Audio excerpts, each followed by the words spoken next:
सबसे ज्यादा चरम सीमा का भोग संसार में काम सुख रखा गया है। कहाँ से प्राप्त होता है काम सुख? मलमूत्र के भांड, शरीर के मलमूत्र के द्वारों से। कौन सी महानता है जहाँ स्पर्श करके साबुन लगा के धो, उन अंगों की आखिरी सुख वृत्ति रखी गई है। माता पिता छोड़ देगा, ज्यादा पड़ेगी तो फांसी लगा लेगा, पूरे परिवार का कत्ल करके भाग जाएगा, लेकिन काम सुख नहीं छोड़ सकता। किसके लिए? बोले हमारा फ्रेंड। किस बात के लिए?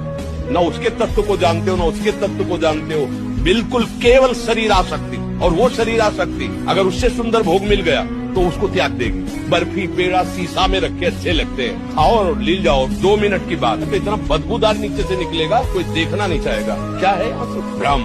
अगर इसे भोग लूं तो मैं सुखी हो जाऊं। करोड़ों बार भोग के देख लिया है कुछ, क्या आंख लगा, फिर वही वासना, फिर वही तृष्णा, कह रहे हो मुझे माया फांसे। अरे तुम खुद अज्ञानवश आसक्त हो रहे हो। कहाँ सुख है, कहाँ है? अगर है तो तुम्हें तृप्त हो जाना चाहिए।